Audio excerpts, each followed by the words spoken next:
Well, last week we began our summer series through the Old Testament book of Ruth.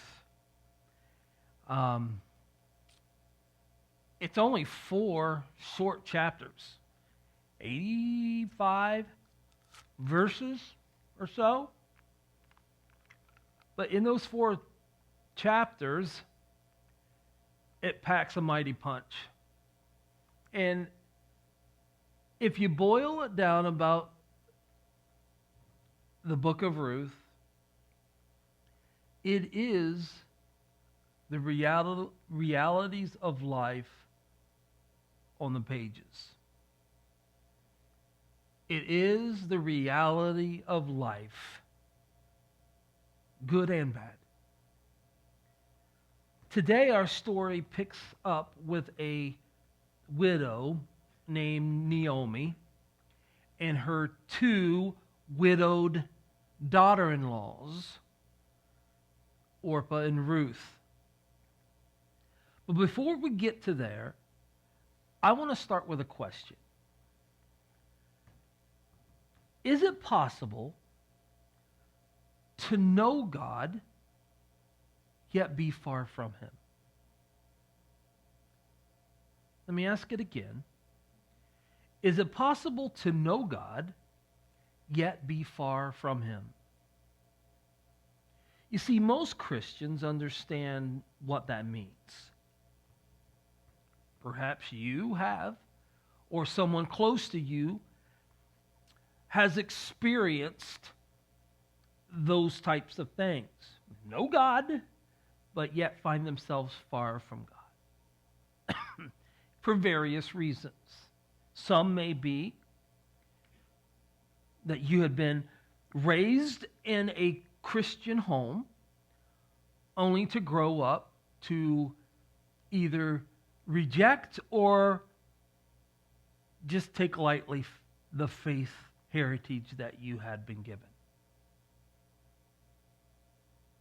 and not take it serious. Or you have been deeply hurt by someone who claimed to be a Christian, and that deep hurt has kept you from coming closer to God. Another reason, perhaps, is you made a decision that led you in a wrong direction, and now you find yourself long away from home. Kind of like the story of the prodigal son.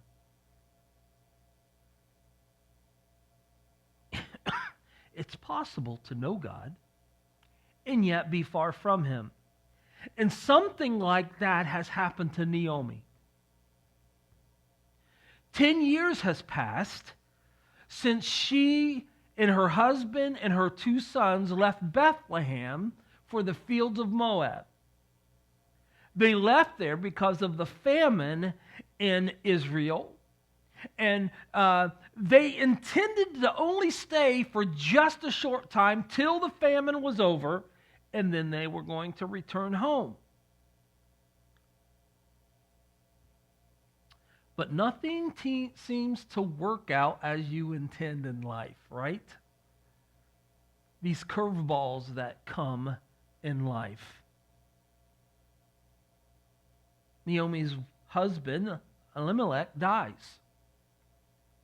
Then, within a span of 10 years, her 2 sons marry Moabite women, which is a big no-no in the Jewish community. And then, both of Naomi's sons die in Moab. What do you do when life shatters everything and leaves you with a broken heart? And you're left wondering, what do I do now? Anybody been there? Is anyone there now? Because you have to remember, this section of Scripture of Ruth focuses on Naomi, but you have to consider that there are 3 widows not just one. There are three. And all of them had lost their husbands. But we're going to see that each of them have a different reaction and make different choices. Because when life punches you in the gut and knocks the wind out of you, it's going to hurt.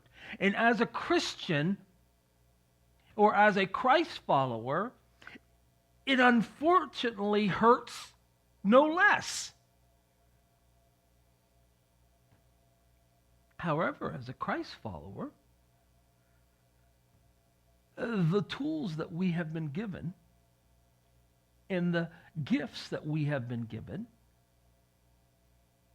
can direct our reaction in the midst of our grief. And our text today gives us three possible ways to choose. Let's begin. Ruth 1, starting in verse 6. So all three of them are widows. Been there 10 years in Moab. Then Naomi heard in Moab that the Lord had blessed his people in Judah by giving them good crops again. So Naomi and her daughter-in-laws got ready to leave Moab to return to her homeland. With her two daughter-in-laws, she set out from the place where she had been living, and they took the road that would lead them back to Judah. The same way they came in 10 years earlier is the same road they take back to go back to Bethlehem. Verse 8. But on the way, Naomi said to her two daughter-in-laws, "Go back to your mother's home, and may the Lord reward your kindness to your husbands and to me." Pause. What does she say? The Hebrew word for kindness here is literally translated loyal love. The loyal love you showed to your dead husband, my dead sons, and the loyal love that you have shown to me is the same kind of loyal love that God gives. And so I'm asking God to give you that same loyal love as you go back. Verse 9. May the Lord bless you with the security of another marriage. Then she kissed them goodbye, and they all broke down and wept. Verse 10. No, they said, we want to go with you to your people. It's interesting that they said your people. And I'll unpack that in a moment. So, we know two things.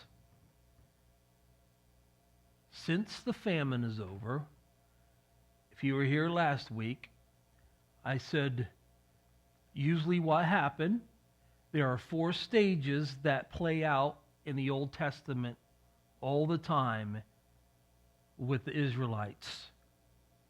Rebellion, retribution or correction from God. Stage 3, repentance from Israel. And then 4, God restores. So we see the famine is over. So that means Israel has repented. Israel has repented and God is restoring. So Naomi hears this, that the crops are coming back. And Naomi decides to go back to Bethlehem and tells her daughter-in-laws, hey guys, you just need to stay here and remarry. Why? Because Naomi knew that it's going to be hard enough for a Jewish widow, a woman without a man or sons to help take care of her, because in that culture, it was dependent on the men to be the providers. And so she knew it was already going to be tough for her. But it would be way worse for young Moabite women, widows. Remember, God said, do not cohabitate with them. So, Naomi knew that they would never be accepted in the community as Moabites. So when they said, we want to go with you to your people, they still had the Moabite mentality. I am a Moabite. You're a Jew. And Naomi knew this is not going to fly. This is not going to fly. And the harsh truth is, Naomi's daughter-in-laws were going to be a millstone burden to her. She's already dealing with a lot. This was just going to be the backbreaker. So she goes on and she tells them in verse 11. Naomi replied, why should you go on with me? Can I still give birth to other sons who would grow up to be your husband? No, my daughters, return to your parents' home, for I am too old to marry again. And even if it were possible, I were to get married tonight and bear sons, then what? Would you wait around for them to grow up and refuse to marry someone else? No, of course not. My daughters, things are far more bitter for who? Me than for you, because the Lord himself has raised his fist against who? Me. These three women, who are all hurting, who are all grieving, yet they each have drastically different responses in their grief. And we're going to see this play out. We just read Naomi's choice. Verse 13. Things are far more bitter for me than they are for you.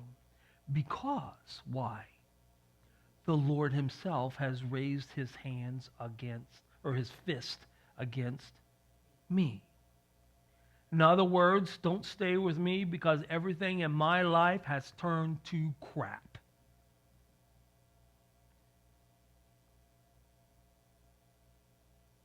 Famine, exile, death, widow, childlessness, and I am bitter about it. You will be better off to stay here. You can write this down. Naomi chooses bitterness. Naomi chooses bitterness. In fact, when she reaches Bethlehem, this is what she says. Verse 20. Don't call me Naomi. Pause. Naomi. Do you remember what Naomi means from last week? Sweet or pleasant. Don't call me sweet. Call me Mara. For the Almighty has made made life very bitter for me. I went away full. but the Lord has brought me home empty. Why call me Naomi, sweet, when the Lord has caused me to suffer and the Almighty has sent such tragedy upon me? Have you ever been around a bitter person? Everything is coated with negativity. Everything. It's like weeds that spread in a garden. Hebrews 12:15 says, "Watch out that no bitterness takes fruit among you. For as it springs up, it causes deep trouble, hurting who? Many in their spiritual lives." You see, Naomi has let bitterness take root. Now, notice who she says is responsible for her bitter state. He said, God is. God is. 4 times she mentioned it. He made me very bitter. He brought me back empty. He opposed me. He afflicted me.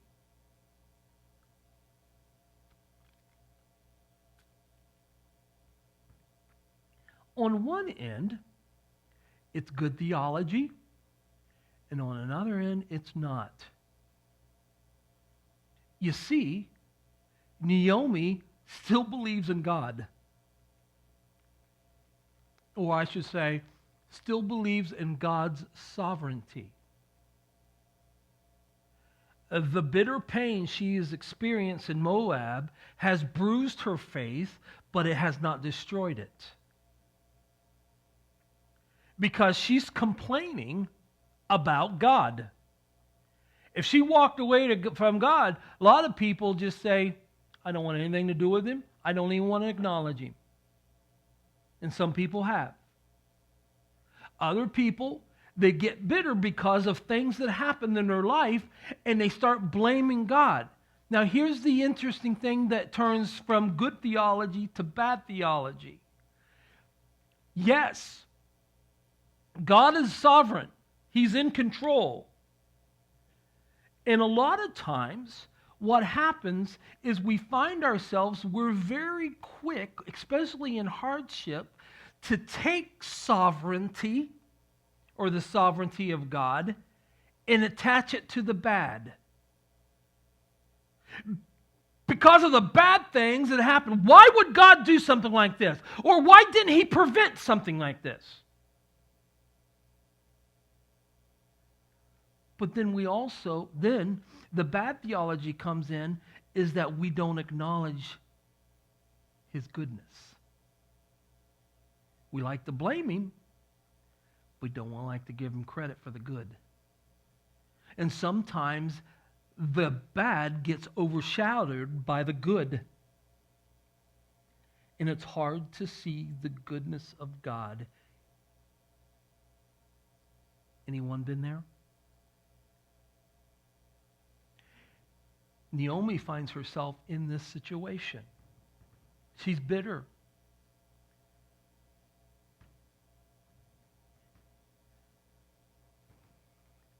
And that's the way she chooses to deal with this situation. Let's look at Orpah. Orpah, you can write this down.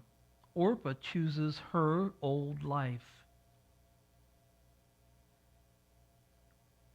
Orpah chooses her old life. Verse 14. And again they wept together, and Orpah kissed her mother-in-law goodbye. So Orpah returns to her hometown, her own way of life, her old gods, her old sins.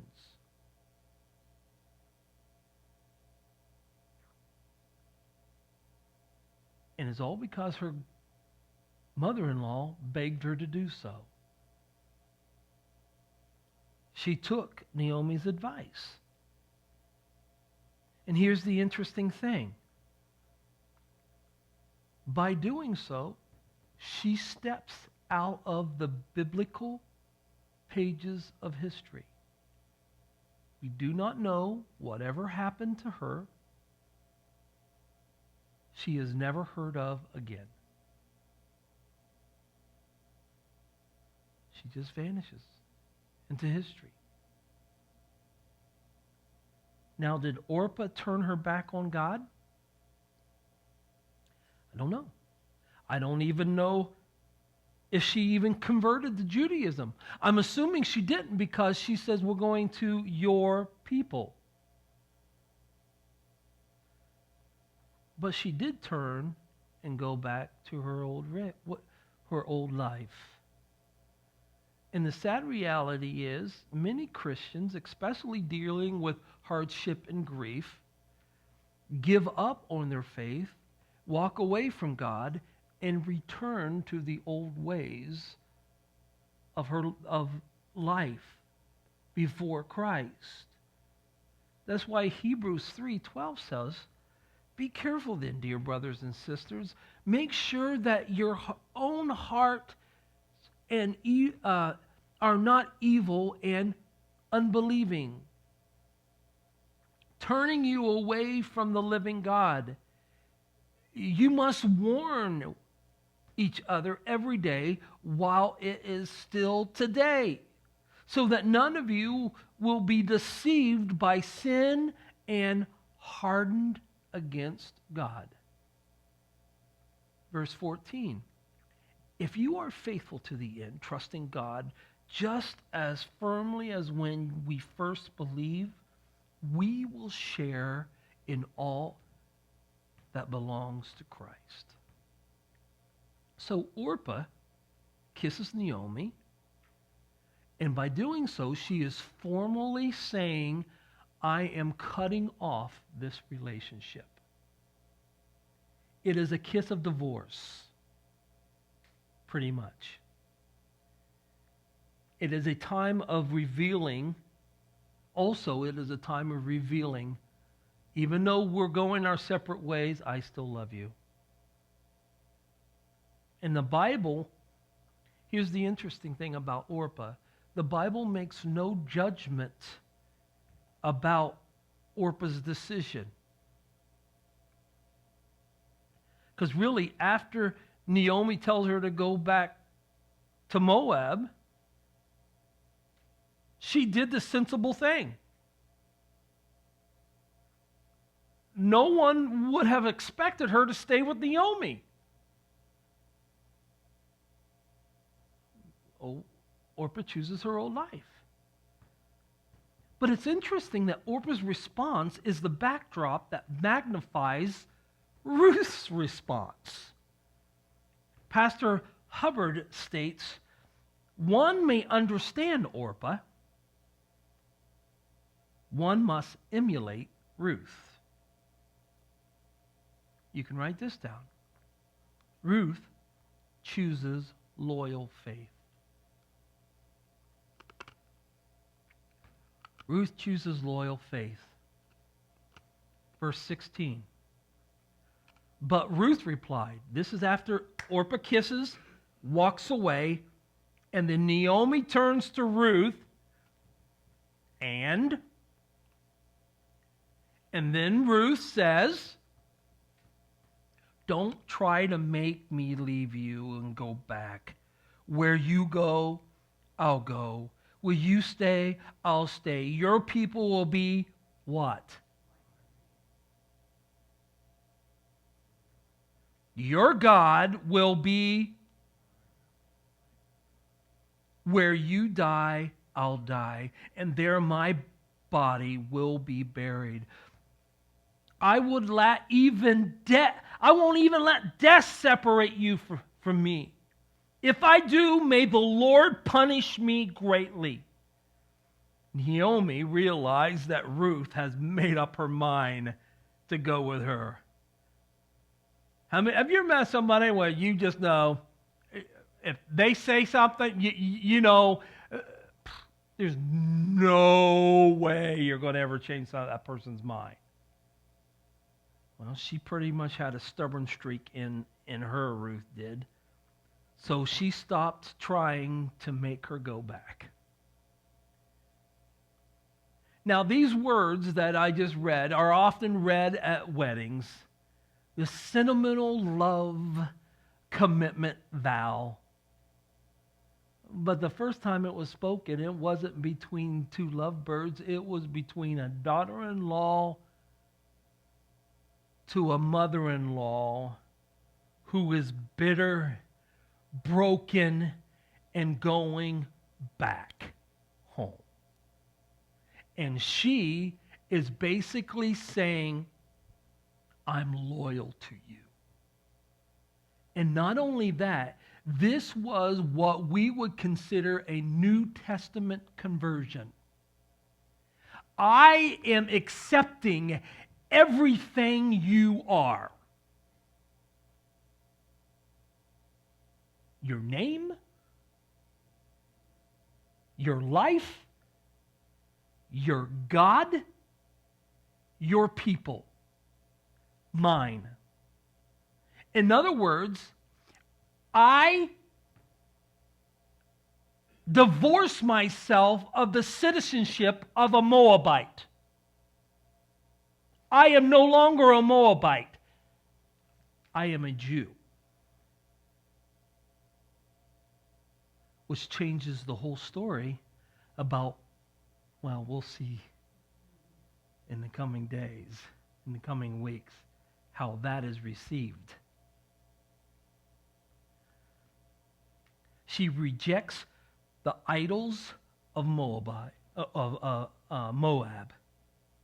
her citizenship, and he embraces Yahweh, the God of Abraham, Isaac, and Jacob. Talk about loyal faith. After saying these words, she could not go back to Moab. She could not go back because they would have killed her. Because remember, Chemosh was a bloodthirsty, angry God who was jealous. Carolyn James captured this picture well. What causes this scene literally to rock the entire book and rank it among the most dramatic moments in all of biblical history is not, as we have supposed, the tender display of Ruth's deep devotion to her mother-in-law, but the collision that takes place between the weight of evidence Naomi has mounted against God and the radical choice Ruth makes. She is unrelenting. This is remarkable when you consider Ruth has nothing to gain going back to Bethlehem. She faces the prospect of poverty, of rejection, and even possibly death. So she's going to die going back to Moab, and she's going to possibly die going back to Bethlehem, or going to Bethlehem. But Ruth has more faith than Naomi. Hebrews 11, 1 and 2 says, faith is being sure of what we hope for. It is being sure of what we do not see. That is what the people of long ago were praised for. That's why Ruth, we're reading about a pagan Gentile woman, and a book of the Bible is named after her because of her loyal faith. Not only to Naomi, but to God. So the question I wanted to challenge us with is, which one do we choose? Some of us are going through hardship right now. If we're not, we've either going out of it, or in it, or will come into it. One of those three stages of life. And which do you choose? Bitterness, like Naomi? Holding a grudge against God? Return to the old ways as if you've never heard the gospel? Or do we choose loyal faith?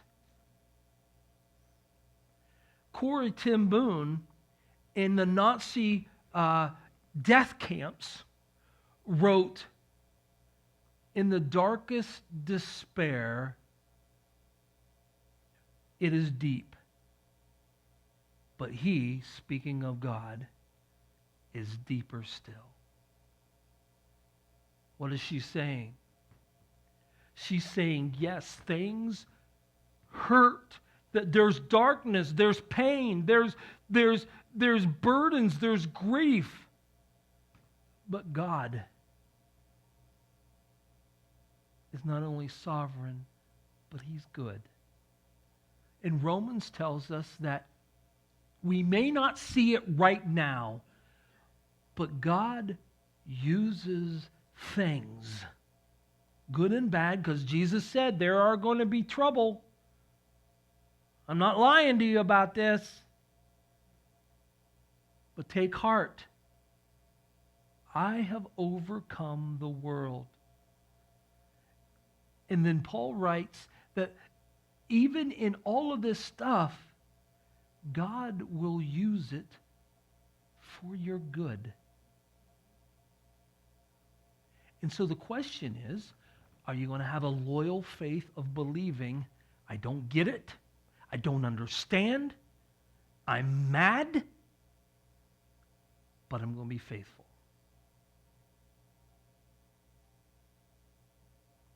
And that's what we need to choose. One of those three. Which do you choose?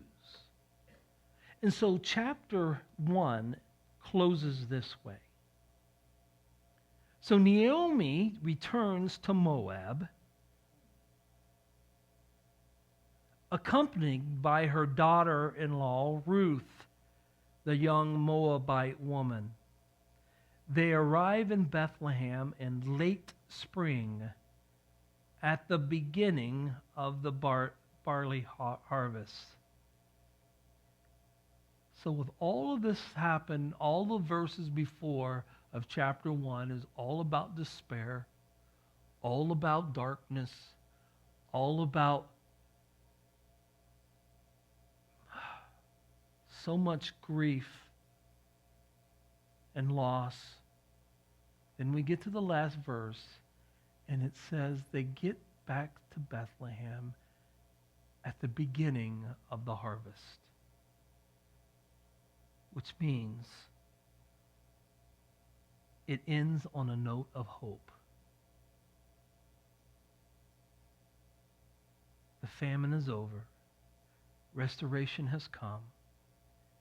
And a new chapter of the story is about to begin for them both.